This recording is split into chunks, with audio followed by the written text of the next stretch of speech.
안녕하십니까? 삶의 지혜와 깊은 성찰의 길을 함께 걷는 여러분을 환영합니다. 오늘 우리는 신앙의 본질에 관한 매우 근본적인 질문 하나를 마주하려 합니다. 신의 존재를 믿는 것에서 기독교의 하나님을 믿는 것으로 나아가는 것은 과연 믿음의 큰 도약을 필요로 하는 일일까요?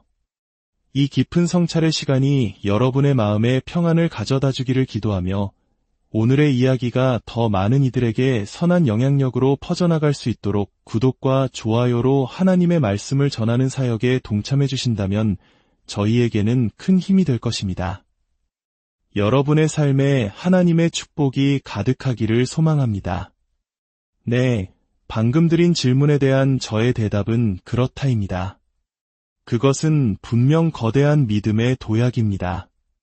제가 오늘 나누는 이야기들은 과학과 신은 공존하는가와 같은 보편적인 질문에서 시작하지만 결국 우리는 기독교 신앙의 핵심으로 향하게 될 것입니다. 이 도약의 첫걸음은 기독교 신앙의 가장 중심적인 주장, 즉 하나님께서 스스로를 우리에게 드러내셨다는 사실을 이해하는 것에서 시작됩니다. 무엇보다도 하나님은 인격적인 존재이시며 그분 스스로를 우리에게 나타내 보이셨다는 점이 매우 중요합니다. 한번 생각해 보십시오. 여러분이 저라는 사람을 온전히 알려면 어떻게 해야 할까요? 저를 주사 터널링 현미경 아래에 놓고 관찰하거나 제 몸을 분해해서 화학적으로 분석한다고 해서 저를 알게 될까요?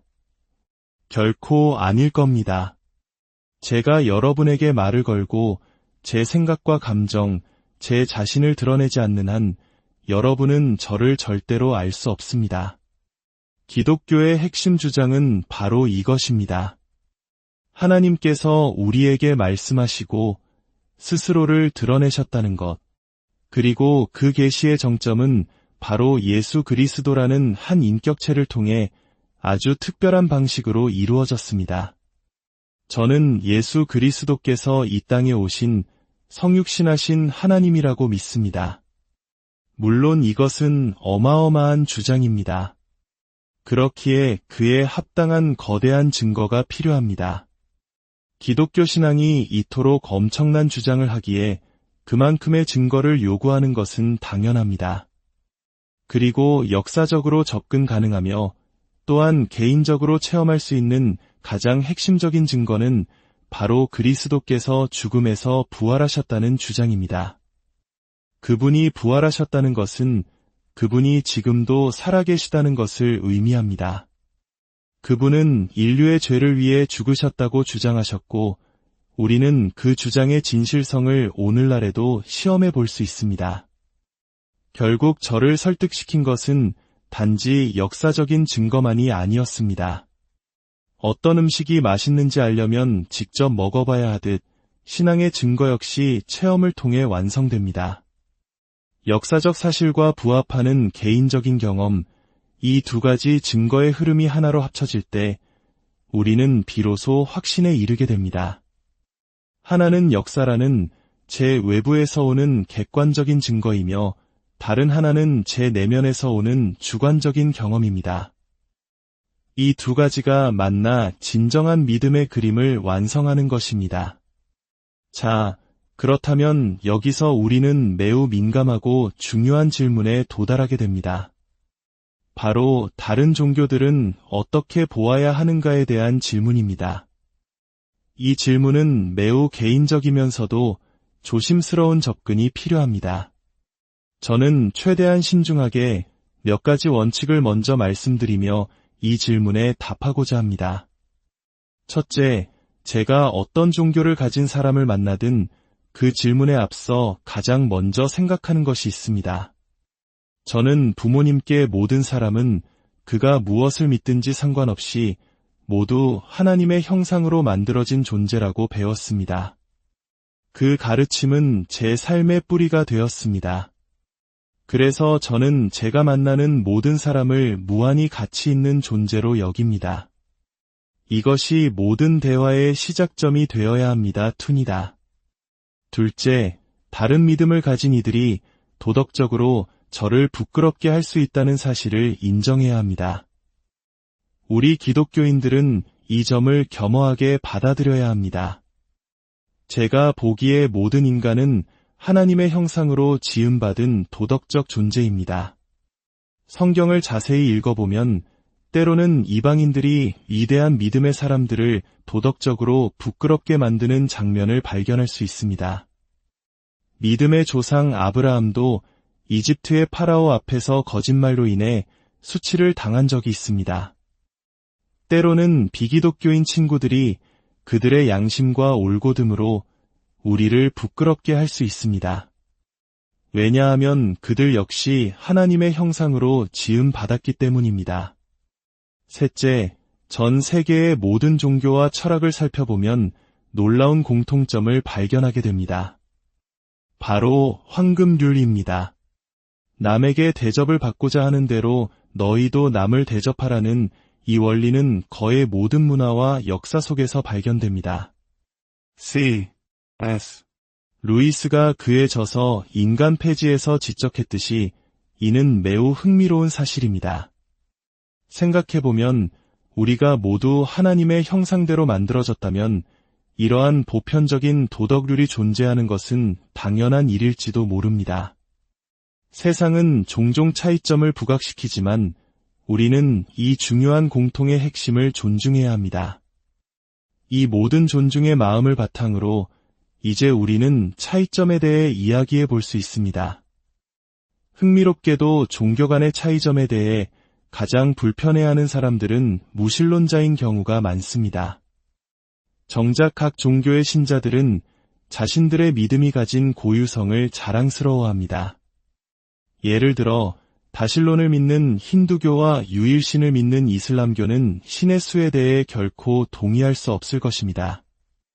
이처럼 종교 간에는 분명 거대한 차이가 존재하며 그 차이가 없는 척하는 것은 어리석은 일입니다. 그렇다면 아브라함에게서 비롯된 새 유일신 종교, 즉 유대교, 기독교, 이슬람교는 어떻게 구별될까요? 제 무슬림 친구들은 예수님이 십자가에서 죽지 않았다고 믿습니다. 제 많은 유대인 친구들은 그분이 죽었지만 부활하지는 않았다고 믿습니다. 그리고 저는 그분이 죽으셨고 또한 부활하셨다고 믿습니다. 논리학의 천재가 아니더라도 이 세 가지 주장이 동시에 사실일 수는 없다는 것을 알 수 있습니다. 그렇다면 우리는 어떻게 진실을 판단할 수 있을까요? 제가 아는 유일한 방법은 증거를 찾는 것입니다. 그리고 지극히 개인적인 고백이지만 저는 예수께서 죽으셨고 또한 부활하셨다는 증거에 설득되었습니다. 하지만 역사적 접근 외에 이 차이점을 이해하는 또 다른 방식이 있습니다. 제가 한번 그림으로 설명해 보겠습니다. 대부분의 사람들이 생각하는 종교의 구조는 이렇습니다. 어떤 인문의식이나 통과의례를 상징하는 문이 있습니다. 이 문을 통과하면 우리는 길 위에 서게 됩니다. 불교의 팔정도처럼 많은 종교들이 길이라는 은유를 사용합니다. 인생처럼 이 길은 오르막과 내리막을 반복합니다. 그리고 대부분의 종교에서 이 길의 끝에는 또 다른 문이 있습니다. 그리고 그 문 앞에는 저울이 하나 놓여 있습니다. 이 저울이 무엇을 상징하는지는 모두 아실 겁니다. 바로 평가와 심판입니다. 천국이든 열반이든 길의 끝에서 얻게 될 결과는 이 저울 위에서 내가 쌓아온 삶의 무게, 즉 나의 공로에 달려 있습니다. 이는 마치 대학 생활과도 같습니다. 입학이라는 문을 통과해 배움의 길을 걷습니다. 훌륭한 교수님들이 길 위에서 여러분을 돕지만 그분들이 여러분의 졸업시험 통과를 보장해 줄 수는 없습니다. 결국 모든 것은 여러분 자신의 노력과 성과에 달려 있습니다. 이 시스템의 기본 원리는 바로 공로주의입니다. 많은 사람들이 기독교도 이와 같다고 생각합니다. 유아 세례 같은 의식으로 길에 들어서고 훌륭한 목사님의 가르침을 받으며 선하게 살려고 노력하다가 마지막 심판대 앞에서 합격하면 천국에 가고 그렇지 못하면 거절당한다고 말입니다. 하지만 바로 여기에 기독교와 다른 모든 종교 및 철학 사이에 가장 거대하고 근본적인 차이가 존재합니다. 기독교는 그런 구조가 아닙니다. 기독교는 길의 끝이 아니라 길의 시작에 십자가가 있습니다. 그리스도께서는 우리가 그분을 믿고 주님으로 영접하면 이미 영원한 생명을 얻었다고 주장하십니다. 그분은 친히 말씀하셨습니다. 심판에 이르지 아니하나니 사망에서 생명으로 옮겼느니라. 즉 하나님의 인정 이 길의 끝이 아니라 바로 여기 시작에서 주어진다는 것입니다. 이것이 모든 것을 바꾸어 놓습니다. 많은 사람들이 저에게 이렇게 말합니다. 당신은 하나님께서 당신을 받아주셨다는 것을 안다고 주장하는데 참 교만한 사람이군요. 네, 저는 하나님께서 저를 받아주셨다는 것을 압니다. 하지만 그 확신의 비밀은 저의 공로나 자격 때문이 아닙니다. 그것은 전적으로 그리스도께서 저를 위해 행하신 일 덕분입니다. 기독교를 거부하기 전에 기독교가 무엇을 말하는지 정확히 아는 것이 중요합니다. 기독교는 우리가 감히 사실이라고 믿기 어려울 만큼 혁명적인 진리를 선포합니다. 당신이 길의 시작점에서부터 하나님께 온전히 받아들여질 수 있다는 것입니다. 그래서 저는 지금 제 인생의 길을 걷고 있습니다. 오르막도 있고 내리막도 있습니다. 하지만 저는 하나님의 인정을 얻기 위해 사는 것이 아닙니다. 저는 이미 그 인정을 받았기 때문에 살아갑니다. 제 아내와의 이야기를 예로 들어보겠습니다. 저는 대학 첫날 셀리라는 여성을 만났고 그녀와 46년째 결혼 생활을 하고 있습니다.